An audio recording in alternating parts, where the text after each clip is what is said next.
पश्चिम बर्धमान जिला प्रशासन की उन्नयन सभा की बैठक बुधवार को आसनसोल के रविंद्र भवन में आयोजित की गई।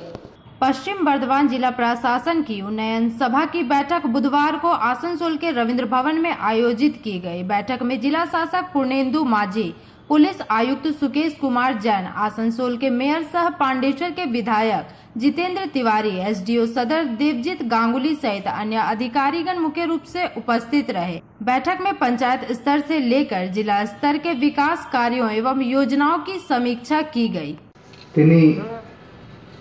डेवलपमेंटेर त्रिस्तर के निये एक आलोचना सभा एक सेमिनार डेवलपमेंट मीटिंग एखाने आयोजित करेছেন। আমি অনেক ধন্যবাদ জানাই ওনাকে। আপনারা সবাই জানেন कि माननीय मुख्यमंत्री अनेक जन कल्याणक स्कीमগুলি বের করেছেন। ওনার একটাই উদ্দেশ্য कि এতগুলো স্কিম মানুষ অবধি পৌঁছাক। উনি সবসময় মানুষকে নিয়ে ভাবেন, ডেভেলপমেন্টকে নিয়ে ভাবেন। তো আমি আশা করি আজকে এই মিটিংয়ের মাধ্যমে, আজকে এই সেমিনারের মাধ্যমে আমরা পশ্চিম বর্ধমান জেলাকে ডেভেলপমেন্ট দিকে আরও নিয়ে যাব। আশা করি ভবিষ্যতে আরও উন্নয়ন এখানে হবে। একটা কথা আমি আমার পক্ষ থেকে বলতে চাই, উন্নয়নের রাস্তায় যদি কোনো বাধা হয় আপনারা সবসময় আমাদের কাছে অ্যাপ্রোচ করতে পারেন। ডিএম সাহেব আমাদের টিম হিসাবে এখানে কাজ করছি। কোথাও কোনো অসুবিধা হলে আমরা সবসময় আপনাদের সঙ্গে আছি। আগামী একটা বড় চ্যালেঞ্জ আমাদের সামনে আসছে পুজো। আপনারা সবাই জানেন এটা কঠিন সময়, কোভিডের মধ্যে আমাদেরকে পুজো করাতে হবে। অনেক বড় চ্যালেঞ্জ আছে, অনেকগুলি গাইডলাইন্স গভর্নমেন্টের পক্ষ থেকে আমরা পেয়েছি। সেটা আমরা সবাই পুজো পণ্ডালকে বলেছি পুজোটাও যেন ভালো করে হয়, একদিকে সংক্রমণটাও না বাড়ে। তার মধ্যে আমাদের প্রশাসনের ভূমিকা, আমাদের ভূমিকা, আপনাদের ভূমিকা খুবই গুরুত্বপূর্ণ। আমাদেরকে মানুষের সঙ্গে থেকে ওদেরকে বোঝাতে হবে, এনশিওর করাতে হবে যেন সবাই মানুষ মাস্কটা পরে, সবাই যেন স্যানিটাইজার ইউজ করে। পুজো পণ্ডাল এইভাবে তৈরি হয় কি ওখানে বাতাসের যেন একটা এয়ার ফ্লোটা থাকে।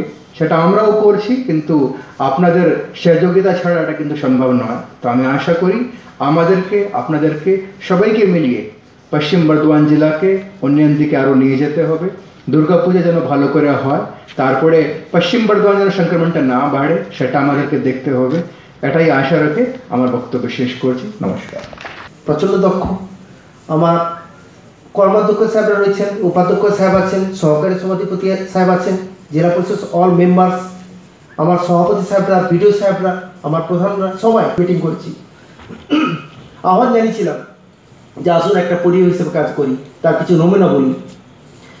যখন আমরা মে জুন মাসে দেখলাম, যখন আগের ফিনান্সিয়াল ইয়ার নিয়ে কথা হলো, আমাদের স্টেটে বিভিন্ন প্যারামিটারে বিভিন্ন স্কিমে আমাদের স্থান ছিল, বিভিন্ন স্কিম আজ বলছি, এখন তো সব কিছু করে সামেশন হয় না, আমাদের স্থান ছিল 22 থেকে 18, অর্থাৎ স্টেটে 22 থেকে 18 মধ্যে আমরা ঘোরাফেরা করতাম। বাট আজকের দিনে আমি কৃতজ্ঞ আপনাদেরকে জানাতে পেরে যে এখন কিন্তু প্রত্যেকটা প্যারামিটারে আমরা কিন্তু 3 থেকে 6-7-এর মধ্যে ঘোরাফেরা করছি। আমি আপ্লুত, আমি কৃতজ্ঞ আপনাদের কাছে। কিন্তু ঠিকই যে ফার্স্ট হতে যায় সে তো ওইভাবে ওই 6-7 হব না, আরও খিদে, এবং আমি আরও আশাবাদী হয়ে গেলাম যে আপনারাই পারবেন। এই 3 মাসে যদি আমরা এই জায়গায় নিয়ে আসতে পারি সবাই মিলে, আপনারা যেভাবে কঠিন পরিশ্রম করছেন, তো আগামী 3 মাসে নিশ্চয়, আমি আর আজকে বললাম না যে আমরা কতর মধ্যে আসব, আজকে আমি এটা সাইলেন্ট থাকলাম। আমি আপনাদেরকে বলতে বললাম, মনে মনে একবার বলুন আপনারা, আজকে বলতে হবে না কাউকে, যে পরের 3 মাসে আমরা কোথায় আসবো, অ্যান্ড সেই মতো আপনার অ্যাক্টিভিটি কী হবে। তো আপনাদের কাছে আমি এটা ছেড়ে দিলাম, আপনার উত্তর পরের দিন দেবেন আপনার কাজের মাধ্যমে, যেটা পরের মিটিং অ্যানাউন্স করবো। আজকে আমি অ্যানাউন্স করে দিচ্ছি, আগামী জানুয়ারি মাসে, ঠিক November December is your activity and action time, জানুয়ারি মাসে এই ধরনের একটা বড় মিটিং করব। সেদিন কিন্তু আমরা এই জাস্ট এই ফিনান্সিয়ালে যা কাজ করেছি, আমরা কিন্তু পঞ্চায়েত সমিতি থেকে এবং বিভিন্ন প্রধান গ্রাম পঞ্চায়েতকে আমরা কিন্তু রিওয়ার্ডস দেবো, একটা ফেলিসিটেশন করবো, যে অর্থাৎ তাদেরকে একটা সম্মান জানাবো যারা কারা ভালো কাজ করেছে। এবং আজকে ভাবেন, আমি বলছি না যে এটা ভাবেন অনেকে, কিন্তু 1% 2%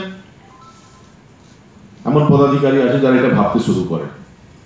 তাদের ক্ষেত্রে এটা বলা দরকার যে জেলা থেকে কিন্তু অ্যাডমিনিস্ট্রেশন কিন্তু প্রত্যেকের কাজ কিন্তু অবজার্ভ করছে। 6 মাসের জায়গায় যখন আপনাকে 2.5 বছর সময় দেওয়া হলো, একদিকে আপনি খুব খুশি যে 2.5 বছর আপনার কেউ কিছু করতে পারবে না, কিন্তু তার সঙ্গে সঙ্গে 2.5 বছরে আপনার পারফরমেন্স কিন্তু সরকার দেখছে, ডিস্ট্রিক্ট অ্যাডমিনিস্ট্রেশন দেখছে, এবং 2.5 বছর পর আপনি থাকবেন কিনা, আপনি কন্টিনিউ করবেন কিনা, সবটাই নির্ভর করবে আপনার ওই পারফরমেন্সের রিপোর্টের উপর। যদি আপনি ভালো কাজ করছেন, চিন্তার কোনো কারণে ভালো কাজ করুন। কাজ করতে গেলে কোথাও বাধার সম্মুখীন হচ্ছেন, আপনাকে ডিস্ট্রিক্ট অ্যাডমিনিস্ট্রেশন হেল্প করছে, পুলিশ অ্যাডমিনিস্ট্রেশন হেল্প করছে, থানার আধিকারিকরা আছেন তারা হেল্প করছেন, বিডিও স্যারেরা হেল্প করছেন, এত খোলামেলা আলোচনা হচ্ছে। তারপরেও যদি আমরা কাঙ্ক্ষিত ফল যদি না পাই, তাহলে তো সরকার অন্যভাবে ভাববে। এবং মাননীয় মুখ্যমন্ত্রী বারবার তার কাজকর্মের মাধ্যমে, তার কাজ করার যে পদ্ধতি তার মাধ্যমে বারবার প্রমাণ করেছে যে once you have been elected, আপনি কিন্তু সবার হয়ে গেলেন। মানুষকে পরিষেবা দেওয়ার ক্ষেত্রে কোনো বিভাজন রাখা যাবে না, ধর্মের ভিত্তিতে কোনো বিভাজন করা যাবে না, ভাষার ভিত্তিতে কোনো বিভাজন করা যাবে না। ইভেন রাজনৈতিক, কে কোন রাজনীতির সঙ্গে যুক্ত, কে কোন রাজনৈতিক মতাদর্শে বিশ্বাস করেন, তার ভিত্তিতেও কোনো বিভাজন করা যাবে না। আপনি যে মানুষকে পরিষেবা দিতে হবে, সে অন্য পরিপন্থী, আপনি যে দর্শনে বিশ্বাস করে আজ প্রধান হয়েছেন, সভাপতি হয়েছেন, তার ভিন্ন দর্শনে বিশ্বাস করাও কোনো ব্যক্তি থাকতে পারে, কিন্তু তাকেও কিন্তু ডিপ্রাইভ করা যাবে না, তাকে কিন্তু সুযোগ সুবিধা দিয়ে দিতে হবে। মমতা বন্দ্যোপাধ্যায় আমাদের মাননীয় মুখ্যমন্ত্রী যতগুলো স্কিম করেছেন, প্রত্যেক স্কিমে এটা বুঝিয়ে দিয়েছেন। জাস্ট আপনাকে কম্পেয়ার করবেন, কেন্দ্রীয় সরকার একটা স্কিম আছে, ওই গ্যাস যেটা দেয়, কি নাম, উজালা না উজ্জ্বলা কি একটা স্কিম আছে, হ্যাঁ, উজালা স্কিম। উজালা স্কিম কি সবাইকে দেওয়া হয়? বেছে বেছে তাদের, যারা কেন্দ্রের যারা সরকার আছে তাদের ক্যাডারের মাধ্যমে বেছে বেছে যারা তাদের ভোটার। आसनसोल से संतोष मंडल की रिपोर्ट, पीवी न्यूज।